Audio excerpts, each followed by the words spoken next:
Muito boa noite, queridos irmãos e irmãs. Vamos dar então seguimento ao nosso estudo bíblico, à nossa exposição do livro do Êxodo. Já que o Amadeu faz questão de frisar a pronúncia do Êxodo ou do Êxodo, fica então assim bem dizido, como dizia o outro. Irmãos, vamos hoje olhar para o capítulo 15 deste livro, desta narrativa, que nos fala acerca dos acontecimentos a seguir à passagem do povo pelo Mar Vermelho. Vimos a semana passada, através do David, que o povo foi salvo, foi liberto da escravidão, com um grande sinal de poder. Deus abriu o mar para que o povo passasse. E não havia outra maneira de ser salvo a não ser avançar. Dos lados era o mar, por trás eram os egípcios. Então a única maneira, o único caminho que havia era seguir pelo caminho que Deus tinha colocado para o povo, então, ficar livre de uma vez por todas dos egípcios. E aquilo que nós vamos olhar no capítulo 15 vai ser o cântico de louvor dos salvos, dos libertos. Vai ser o cântico da salvação deste povo. E também iremos ver, são duas partes distintas, sobre o primeiro teste. Porque o povo de Israel, e principalmente no livro do Êxodo, ele serve quase de paradigma para a caminhada cristã. Somos salvos pelo poder de Deus, libertos, isso brota em nós louvor, mas depois há uma caminhada a fazer até chegar à terra prometida, até chegar ao lar celestial. E durante essa caminhada que nós fazemos, muitas coisas a aprender acerca de Deus e que o povo de Israel iria aprender acerca de Deus. Como nós vamos ver algumas delas hoje, e se Deus assim permitir, pelo Marco, na semana a seguir, no capítulo 16. Vamos então ler o capítulo 15 do livro do Êxodo. Diz assim: Então entoou Moisés e os filhos de Israel este cântico ao Senhor e disseram: Cantarei ao Senhor porque triunfou gloriosamente, lançou no mar o cavalo e o seu cavaleiro. O Senhor é a minha força e o meu cântico, Ele me foi por salvação. Este é o meu Deus, portanto eu o louvarei. Ele é o Deus do meu Pai, por isso o exaltarei. O Senhor é o homem de guerra, Senhor é o seu nome. Lançou no mar os carros do faraó e o seu exército, e os seus capitães afogaram-se no mar vermelho. Os vagalhões os cobriram, desceram às profundezas como pedra. A tua destra, ó Deus, é gloriosa em poder. A tua destra, ó Senhor, despedaça o inimigo. Na grandeza da tua excelência, derribas os que se levantam contra ti. Envias o teu furor que os consome como restolho. Com o resfolgar das tuas narinas, amontoaram-se as águas, as correntes pararam em montão, os vagalhões coalharam-se no coração do mar. O inimigo dizia: Perseguirei, alcançarei, repartirei os despojos, a minha alma se fartará deles, arrancarei a minha espada e a minha mão os destruirá. Sopraste com o teu vento, e o mar os cobriu. Afundaram-se como chumbo em águas impetuosas. Ó Senhor, quem é como Tu entre os deuses? Quem é como Tu, glorificado em santidade, terrível em feitos gloriosos que operas maravilhas? Estendeste a destra e a terra o estragou. Com a Tua beneficência guiaste o povo que salvaste. Com a Tua força o levaste à habitação da Tua santidade. Os povos o ouviram, eles estremeceram agonias, apoderaram-se dos habitantes da Filístia. Ora, os príncipes de Edom se perturbam, dos poderosos de Moabe se apodera o temor, esmorecem todos os habitantes de Canaã. Sobre eles cai espanto e pavor pela grandeza do teu braço, e mudecem como pedra, até que passe o teu povo, ó Senhor, até que passe o povo que adquiriste. Tu introduzirás e plantarás no monte da tua herança, no lugar que aparelhaste, ó Senhor, para a tua habitação, no santuário, ó Senhor, que as tuas mãos estabeleceram. O Senhor reinará para todo o sempre. Porque os cavalos de Faraó, com os seus carros e com os seus cavalarianos, entraram no mar e o Senhor fez tornar sobre eles as águas do mar, mas os filhos de Israel passaram a pé enxuto pelo meio do mar. A profetisa Miriam, irmã de Arão, tomou um tamborim e todas as mulheres saíram atrás dela com tamborins e com danças. E Miriam lhes respondia: cantai ao Senhor, porque gloriosamente triunfou e precipitou no mar o cavalo e o seu cavaleiro. Fez Moisés partir a Israel do mar Vermelho e saíram para o deserto de Sur. Caminharam 3 dias no deserto e não acharam água. Afinal, chegaram a Mara. Todavia, não puderam beber as águas de Mara, porque eram amargas. Por isso chamou-se-lhe Mara. E o povo murmurou contra Moisés, dizendo: que havemos de beber? Então Moisés clamou ao Senhor. E o Senhor lhe mostrou uma árvore. Lançou a Moisés nas águas, e as águas se tornaram doces. Deu-lhes ali estatutos e uma ordenação, e ali os provou. E disse: se ouvires atento a voz do Senhor, teu Deus, e fizeres o que é reto diante dos seus olhos, e deres ouvido aos seus mandamentos, e guardares todos os seus estatutos, nenhuma enfermidade virá sobre ti, desde que enviei sobre os egípcios, pois eu sou o Senhor que te sara. Então chegaram em Elim, onde havia 12 fontes de água e 70 palmeiras, e se acamparam junto das águas. Até aqui a palavra do Senhor. Vamos orar. Amado Deus, uma vez mais estamos aqui diante de Ti e da Tua palavra, Senhor. E Te clamamos para que Tu nos venhas ensinar, para que venhas falar à nossa mente e ao nosso coração, através da Tua palavra e pelo poder do Espírito Santo. Senhor, nós Te rogamos para que nos venhas ensinar e alimentar esta noite, no nome de Jesus Cristo. Amém. Amém. Nós temos 2 partes neste capítulo. A primeira parte, do versículo 1 até ao versículo 21, é o cântico, por assim dizer, e depois temos uma narrativa do primeiro acontecimento a seguir à saída do Mar Vermelho, o início da jornada até Canaã. E nós, ao olharmos para este cântico, eu não vou olhar versículo por versículo, mas quero chamar a atenção para 6 pontos acerca do louvor que é dado a Deus. E estes 6 pontos, eles não têm que, ou não deveriam, não têm que estar todos nas músicas que nós cantamos. Mas seria um bom princípio nas músicas que nós entoamos quando dizemos que vamos louvar o Senhor, que vamos adorá-lo, estes 6 pontos estarem presentes. Ou pelo menos alguns deles. E o primeiro ponto acerca de um louvor dos salvos, o louvor dos salvos, é que o Senhor é o centro do louvor. Não adoramos a homens, não falamos de homens, não falamos nem sequer de nós mesmos. Mas se nós estamos a louvar, e louvar significa elogiar, contar os feitos de outro. Por isso é que a mulher virtuosa é louvada pela sua família, pelo seu marido, pelos seus filhos, é elogiada por eles. E quando nós louvamos ao Senhor, estamos a dizer coisas acerca do Senhor. Então, Ele é o centro da nossa adoração. Ele é o centro da adoração do povo de Deus. Reparem em alguns aspectos neste cântico com 19 versículos. Versículo 1 diz que o Senhor é aquele que triunfa. Versículo 3 diz que o Senhor é como um guerreiro que se prepara para a batalha. Versículo 6 diz que o Senhor é glorioso em poder. Diz também que o Senhor vence os seus inimigos. Versículo 11 diz que o Senhor é incomparável. Versículo 18, o Senhor é Rei eterno.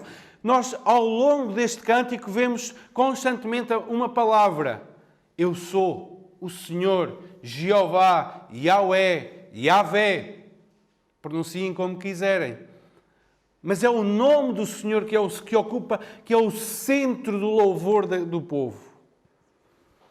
É algo incrível como nós, muitas vezes, eu não estou a criticar nenhuma música presentemente que cantamos, mas relaxamos muito, às vezes nas letras que ouvimos, até nas músicas do YouTube ou coisa do género.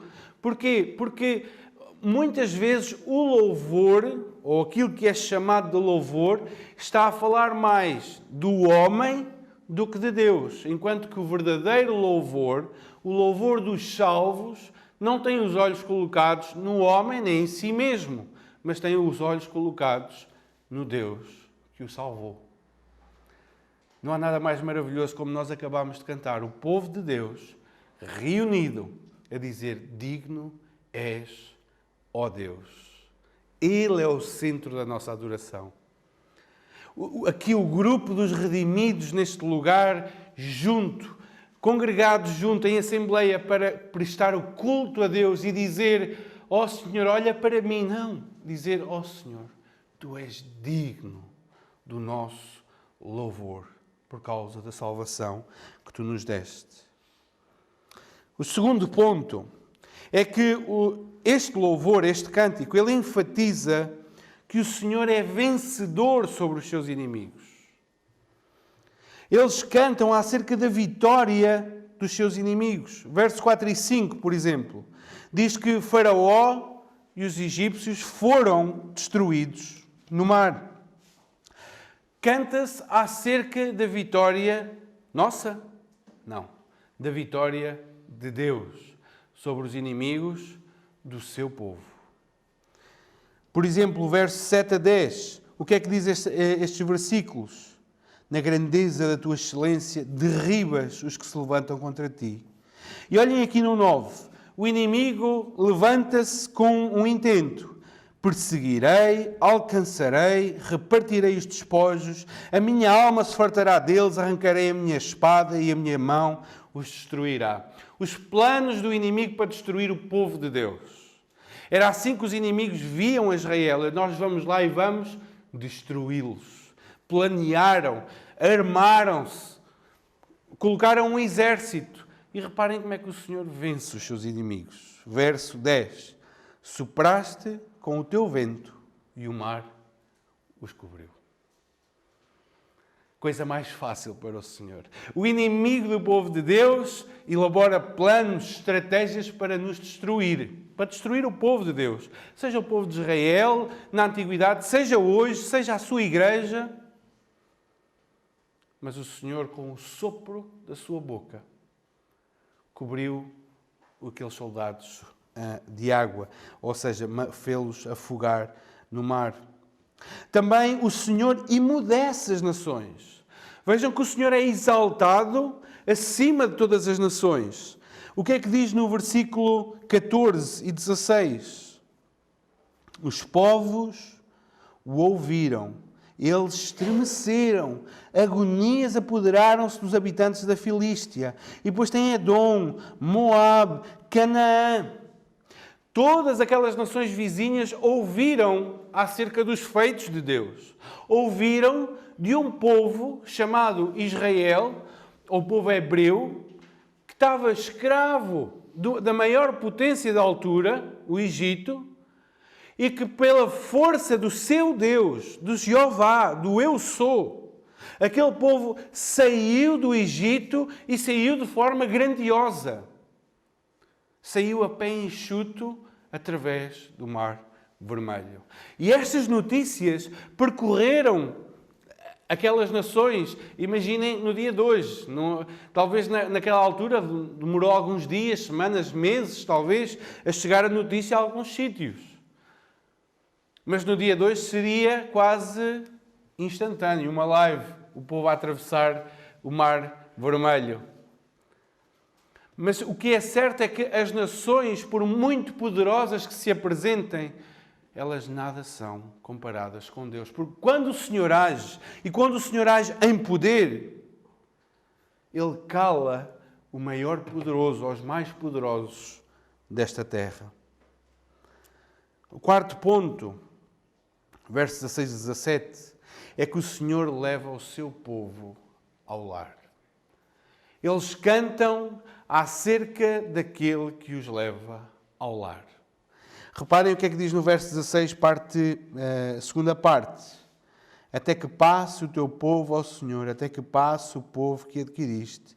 Tu o introduzirás e plantarás no monte da tua herança, no lugar que aparelhaste ao Senhor para a tua habitação, no santuário, ó Senhor, que as tuas mãos estabeleceram. Era o Senhor que os iria levar para a terra prometida. E eles cantavam acerca disto. E eles louvavam o Senhor dizendo, ó Senhor, és tu. Não somos nós que vamos seguir a nossa caminhada e pelos nossos esforços vamos entrar na terra prometida. Não era assim que eles cantavam. E não é assim que nós devemos cantar. O nosso louvor reside no facto de sabermos que Deus nos levará seguros para o lar. O nosso louvor reside em saber e em ter a certeza de que a nossa caminhada aqui, por mais tenebrosa que ela seja, nunca, mas nunca, nos impedirá de chegar ao lar. Porquê? Porque é o Senhor que nos leva até lá. É o Senhor que nos levará para a cidade celestial. É o Senhor que nos fará habitar com Ele para todo o sempre. E esta é a maior razão, ou uma das maiores razões, para o nosso louvor a Deus. Verso 11 também diz que o Senhor é o único em poder. Diz, ó Senhor, quem é como tu entre os deuses? E aqui podemos perguntar, mas porquê? Existem outros? Devemos lembrar uma coisa. Israel está a conhecer o Senhor. Está a aprender acerca do Senhor. E aquilo que nós vemos aqui em Êxodo, e que nós vamos ver, por exemplo, em Êxodo 20, não é um monoteísmo puro. Nós vamos ver uma monolatria.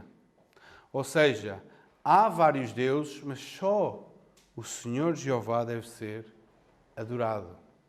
Será um pouco mais à frente que ficará estabelecido em Deuteronômio.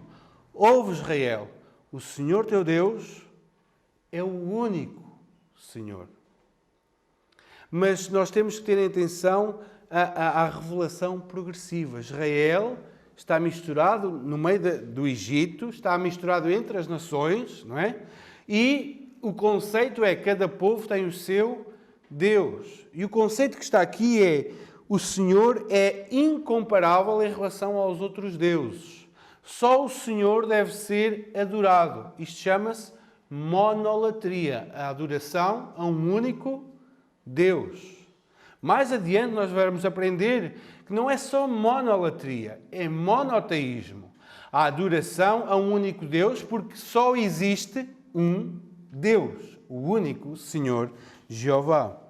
Então a nossa adoração, o nosso cântico, ele não se dispersa. Há pouco eu falei da celebração do 13 de maio, não é? A celebração da suposta aparição da Virgem Maria aos 3 pastorinhos. E nós vemos no mundo católico ou noutros grupos a adoração diversificada, a adoração a vários deuses. Ou eles podem dizer, nós adoramos a um Deus, mas depois veneram, honram, dobram-se e prostram-se diante de várias estátuas, diante de várias entidades, dizem eles, que não passam de estátuas, na mesma. E isso não é monoteísmo, isso não é uma monolatria. Só o Senhor deve ser adorado. Se queremos fazer uma peregrinação, façamos-la, não estou a dizer que é para fazer, mas se quisermos fazer, façamos-la para o Senhor. Peregrinemos nesta terra para o Senhor. Esta é a nossa grande peregrinação para o Senhor. Se queremos prestar culto, prestemos culto ao Senhor, não a mais ninguém. O Senhor é o único Senhor que deve ser adorado, porque Ele é o único Deus. E em 6º lugar, neste louvor o Senhor é o fundamento do louvor do seu povo. Reparem o que diz no versículo 2. O Senhor é a minha força e o meu cântico. Ele me foi por salvação. Este é o meu Deus, portanto, eu o louvarei. Ele é o Deus do meu Pai, por isso o exaltarei. o Senhor é a razão de eu o louvar. Ele é aquele que me fortalece. Ele é aquele que me fortifica. Ele é aquele que me salvou da condenação eterna. Ele é que me tirou do domínio do pecado. Ele é que me levará ao lar celestial. Ele é que me dará um novo corpo. Ele é que enviou o seu Espírito Santo para estar comigo. Foi Ele. Por isso Ele é a razão, o fundamento do meu louvor. E vemos aqui, irmãos, que Miriam usou, pelo menos é o que temos registado, usou uma espécie de antífona, ou seja, uma música curta, uma melodia curta para incitar ao canto. O que é que ela diz? Cantai ao Senhor, porque gloriosamente triunfou e precipitou no mar o cavalo e o seu cavaleiro. Ela e as mulheres estão a adorar ao Senhor, tocando tamborins ou tambores, dançando e convocando o povo de Deus todo. Vinde cantar ao Senhor, porque o Senhor é digno da nossa adoração. Irmãos, esta é a razão por que nós cantamos. Porquê é que o povo cantou? Porque foi salvo e liberto da escravidão. Porquê é que nós cantamos? Porquê é que nós louvamos com instrumentos, com vozes? Porquê? Porque o Senhor também nos libertou. Todos aqueles que já entregaram a sua vida a Cristo, todos aqueles que já se renderam aos seus pés, têm os seus pecados perdoados, lavados pelo sangue de Jesus. Não há mais condenação para esses. O pecado já não tem domínio sobre nós. Com a morte, nós estaremos livres do pecado de uma vez por todas. E o Senhor livrou-nos disso. Por isso, Ele é a razão do nosso louvor. Por isso é que nós cantamos: digno és, ó Deus, da nossa adoração. Irmãos, se nós percebêssemos, nós às vezes damos por barato a salvação que nos foi dada. Parece que foi uma coisa tipo, eu perdoo-te, eu esqueço isso. Irmãos, a salvação que Deus nos deu custou a vida do seu próprio Filho. A salvação que Deus nos concedeu foi infinitamente maior do que a salvação que Ele deu ao povo de Israel no Egito. Aquilo que o Senhor fez para libertar o povo do Egito foi uma questão de poder abrir o mar para o povo passar. Para o Senhor nos salvar não foi uma questão de poder, foi uma questão de dar o seu próprio Filho para nos salvar. Não foi abrir um mar, foi abrir o Filho, foi partir o Filho, foi esmagar o Filho sobre a sua ira para que nós fôssemos salvos. Esta é a razão do nosso louvor, irmãos. Por isso é que nós cantamos, entoamos cânticos de louvor ao Senhor, porque Ele nos salvou, porque Ele venceu os inimigos e vencerá todos os inimigos, porque Ele nos levará ao lar, porque Ele é a razão do nosso louvor. E após este louvor, começa então a jornada. Após a libertação, do salvo, do louvor e da alegria daquele que foi salvo e perdoado por Deus, agora começa uma nova caminhada. É assim com todos nós. Foi assim com Israel, foi liberto, cantou, alegrou-se, louvou e agora começa uma caminhada. E nós aceitamos o Senhor, somos perdoados, alegramos, há uma alegria indizível no nosso coração por sabermos que estamos perdoados e agora começa uma nova caminhada. E é isso que nós vamos ver do verso 22 ao verso 27. E diz o quê? Diz que chegaram a um lugar chamado Mara. E nome dado a algumas pessoas, mas é um nome difícil. É Marga. Não é? Se calhar a algumas ficava bem esse nome. Não é? Nome Mara. Margas. Não é? São intragáveis. Estou certo que não é o caso de ninguém aqui. Mas eles chegaram a um lugar onde, passados 3 dias sem água, 3 dias, não creio que foi imediatamente Acabou-se a água imediatamente e andaram 3 dias pelo deserto sem qualquer tipo de água, mas a água estava a ficar escassa, já não havia muita água e acabou por acabar a água e eles caminharam ao longo de 3 dias e não encontravam. Então chegaram a um sítio e eles pensaram, é agora que nós vamos saciar a nossa sede. É agora que nós vamos restabelecer as nossas forças, encher as nossas vasilhas para prosseguir viagem. Mas o que é que aconteceu? Eles chegaram lá e as águas não prestavam. Eram amargas. E, irmãos, esta era a primeira lição que Israel deveria aprender agora na sua caminhada e que nós devemos aprender. Por vezes, Deus leva-nos para zonas de desconforto para que nos conheçamos a nós mesmos. O povo de Israel precisava de conhecer o seu próprio coração. Reparem qual foi a atitude do povo. Eles descobriram que as águas eram amargas, eram intragáveis, não davam para beber. E o que é que eles disseram? Que havemos de beber. Né? E o povo murmurou contra Moisés, dizendo, que havemos de beber. E agora, Moisés? O que é que nós vamos beber? 3 dias sem água. E agora como é que vai ser connosco? E murmuraram.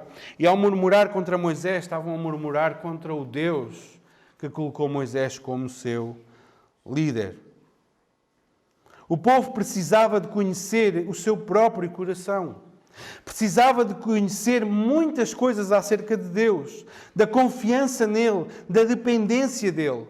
E infelizmente, em vez de terem uma atitude reverente e de submissão e humildade diante de Deus, a primeira atitude foi murmurar. Então Deus leva-nos para zonas de desconforto exatamente para que nós conheçamos o nosso coração. Para que pecados que estão aqui guardados ocultamente sejam manifestos. Para que nós possamos conhecer a Deus de uma maneira que até ali não o conhecíamos. Mas eles murmuraram contra Moisés.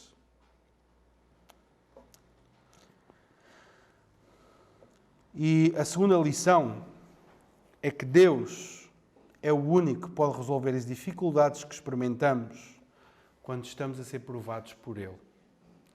É isso que acontece. Deus é o único que pode resolver as dificuldades que experimentamos quando estamos a ser provados por Ele.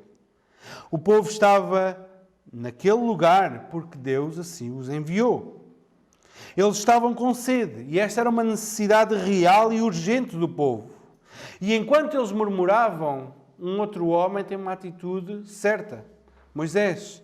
Enquanto eles murmuravam, o que é que faz Moisés? Clamou ao Senhor. E então o Senhor mostrou uma árvore, lançou a Moisés nas águas e as águas se tornaram doces. Deu-lhes ali estatutos e uma ordenação e ali os provou. Há muitos não, mas alguns veem nesta árvore uma alegoria da cruz, que torna as coisas amargas doces. Não é, o texto não está a falar disso. O texto está a falar que Israel deveria aprender que o Senhor tem a capacidade e o poder de pegar numa situação má e torná-la boa. Deus tem o poder de pegar naquilo que é amargo e dulcificar aquela situação. Israel tinha que aprender que não importa quais sejam as circunstâncias, o Senhor tem o poder para transformar as situações, para alterar o suposto curso que as coisas estão a tomar. Israel tinha que aprender que o Senhor é Jeová Rafá, Deus que sara. Se Israel aprender a obediência, o que é que ele verá? O que é que diz no verso 26?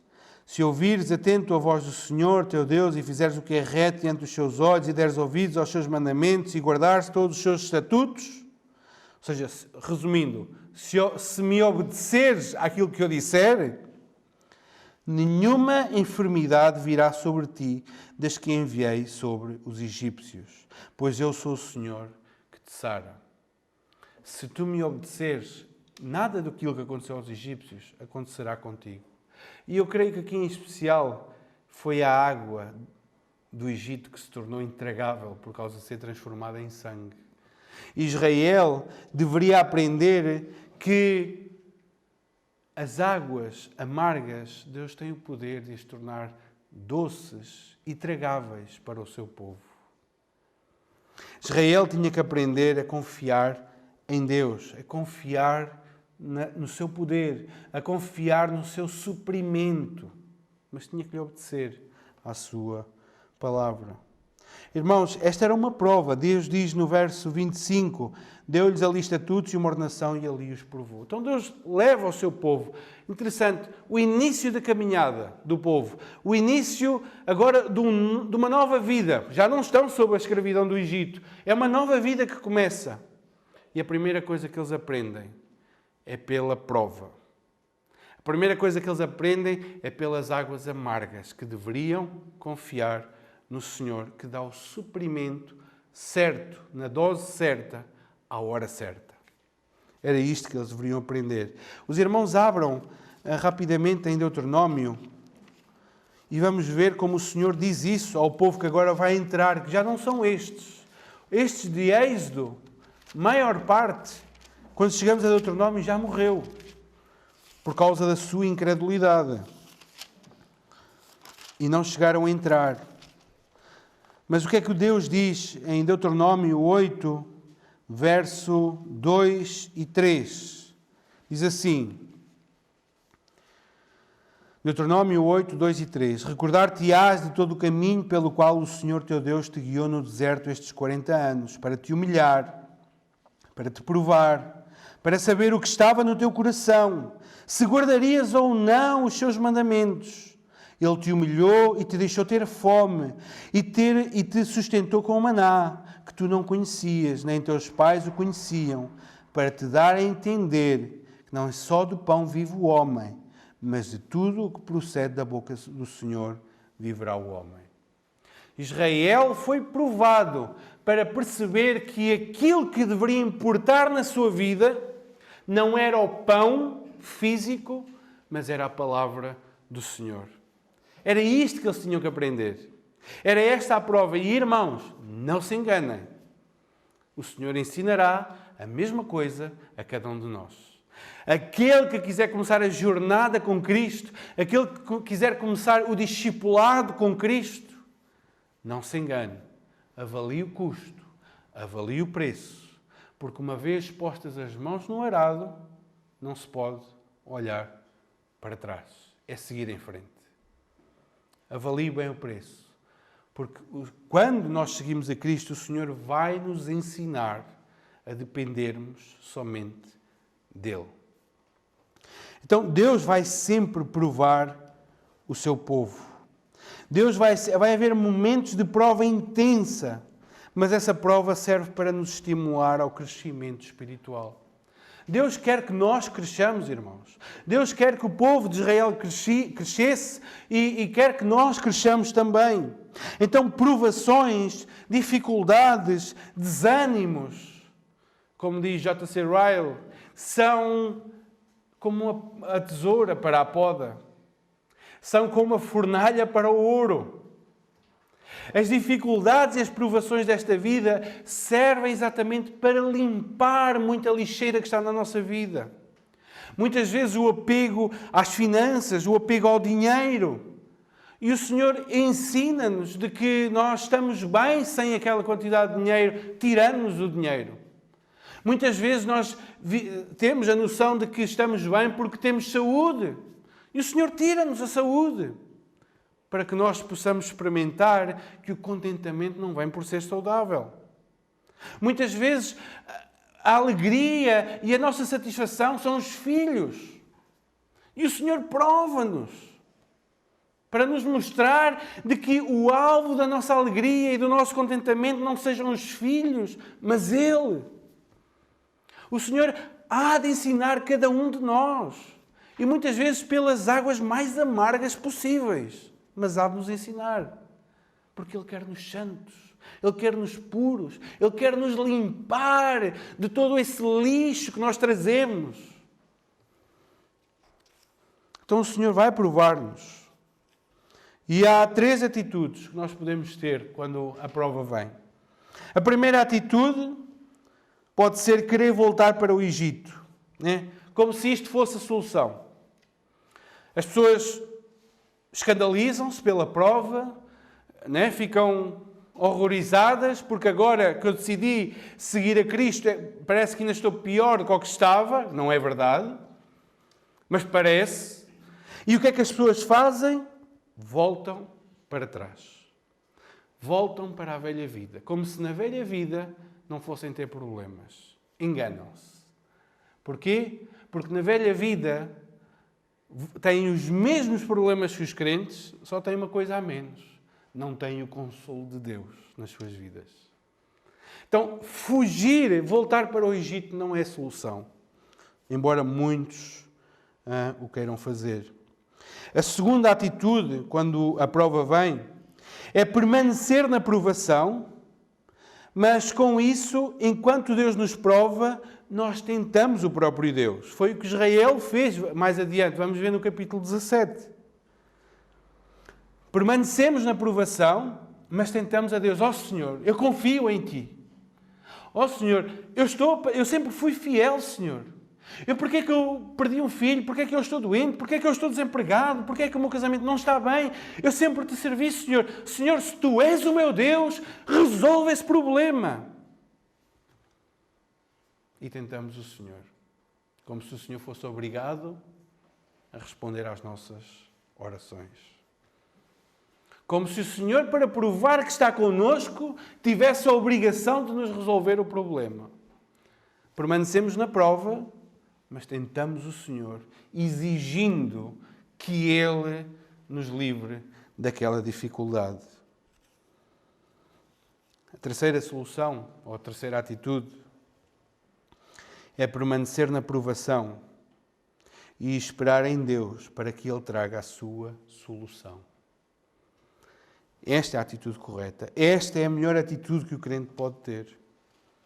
Não digo que não sofra, sofre e porventura sofrerá mais que os outros 2, porque suporta a provação, mas suporta-a com paciência. E sabem o que é que Tiago 1,12 diz? Não precisam de abrir. Diz, bem-aventurado o homem, feliz o homem, que suporta com perseverança a provação, porque depois de ter sido aprovado, receberá a coroa da vida, a qual o Senhor prometeu aos que o amam. Esta é a melhor atitude quando o Senhor nos for provar. E não se enganem, todos nós vamos ser provados em algum momento, em alguma circunstância. Todos nós.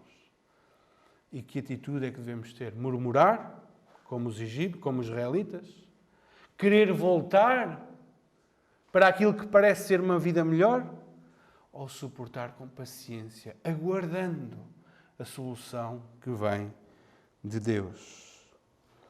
Irmãos, esta é a melhor solução. Quantas vezes nós temos problemas na nossa vida? Vêm circunstâncias comuns ou muito trágicas, não sei, mas vêm circunstâncias difíceis à nossa vida. E quantas vezes nós somos tentados a resolver os problemas pelas nossas próprias mãos? Quantas vezes nós somos tentados e já não fizemos porventura? Eu já fiz, pelo menos, de me apressar em resolver alguma coisa e não saber esperar pela solução de Deus, no tempo de Deus. É que a gente pode resolver o problema, mas quantos problemas depois não vêm depois desses?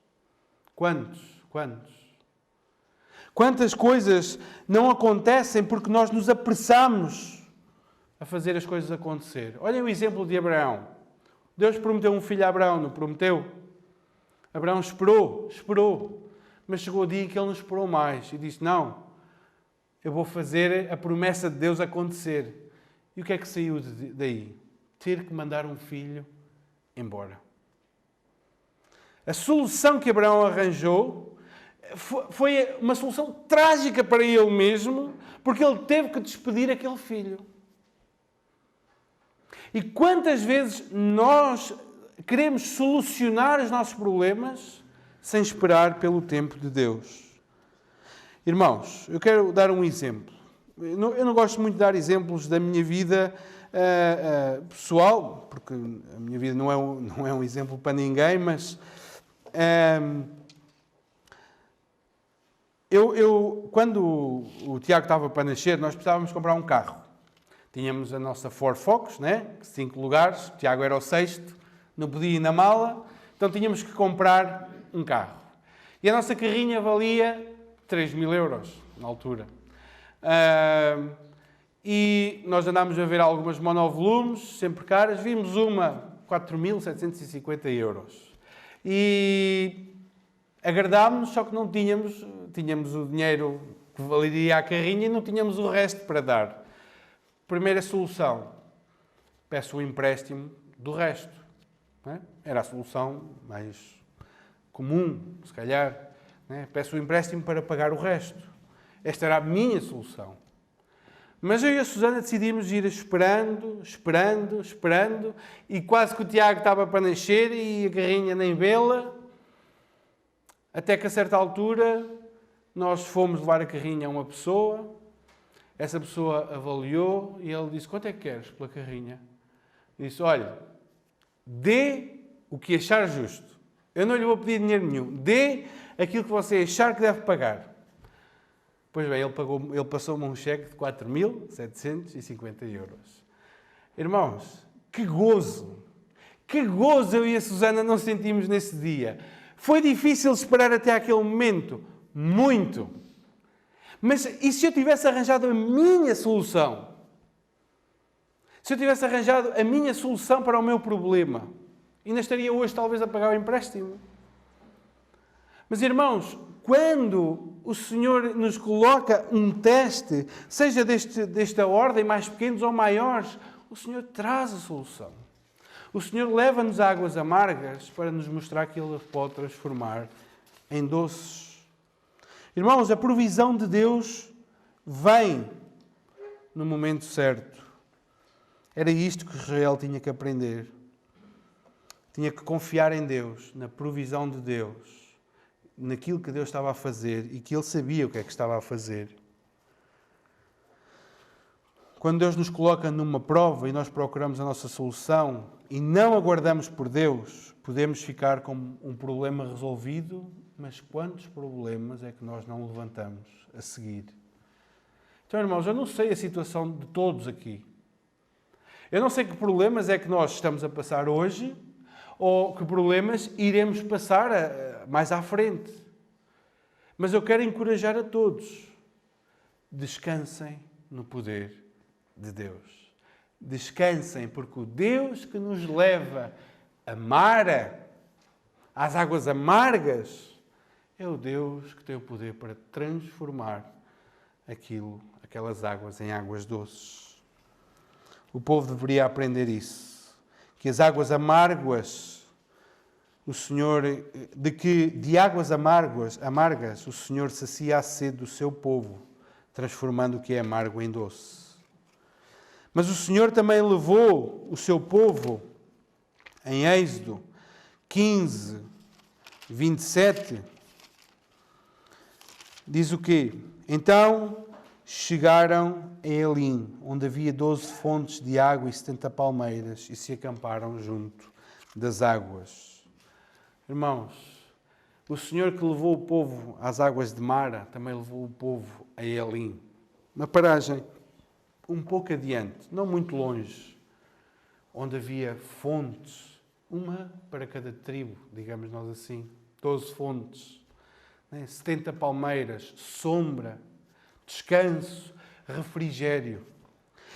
Um comentador diz: se a vida fosse feita só de provas, ficaríamos desanimados. Se a vida fosse feita só de prazeres, jamais aprenderíamos a disciplina e nem desenvolveríamos nosso caráter. O Senhor sabe como equilibrar as experiências da vida, pois Ele levou o seu povo a Elim, onde encontraram água em abundância e puderam descansar. Então, irmãos, sejamos gratos porque o Senhor nos dá bênçãos suficientes para nos animar e fartos suficientes para nos tornar humildes e porque sabe quanto podemos suportar. O Senhor equilibra as duas coisas. Dá-nos momentos de prova, dura prova muitas vezes, mas também traz-nos momentos de refrigério. Agora, só uma nota. Estes momentos de refrigério, estes momentos, digamos, de Elim, não são momentos permanentes. São paragens a caminho da terra prometida. Às vezes somos seduzidos a querer ficar em Elim. Paramos lá. Está tão bom, tão agradável. Tem água, tem sombra, tem descanso. Mas não. O povo, se parasse em Elim, nunca chegaria à terra prometida. Elim era uma paragem, um refrigério para prosseguir a caminhada. E assim é a nossa vida, irmãos. O Senhor vai nos dar momentos tão agradáveis, tão bons. A família está bem, o emprego está bem, as contas estão bem, a saúde está bem, estamos bem. São momentos de refrigério para nós. Estamos com a nossa família, não há problemas de maior. Mas, irmãos, não se iludam. Nós estamos a caminho da terra prometida. Irmãos, esta é uma paragem que o Senhor nos dá para nós respirarmos, reabastecermos as nossas forças, descansarmos um pouco e prosseguir para o deserto outra vez. A nossa grande paragem é quando chegarmos à terra prometida. Que o Senhor nos ajude a cada dia a prosseguir. O Senhor ensinou o povo e foi ensinando que deveria confiar nele, no seu suprimento, na sua provisão a cada instante. O Senhor dá provas, o Senhor leva-nos a sítios amargos, mas Ele também nos dá momentos de bênção, de refrigério. Mas a grande paragem, irmãos, não é aqui. O grande sítio para ficar não é aqui. O grande sítio para ficar é na cidade celestial. Aí o descanso será pleno e eterno. Louvemos ao Senhor por isso. Louvemos ao Senhor por isso. Que o Senhor nos abençoe.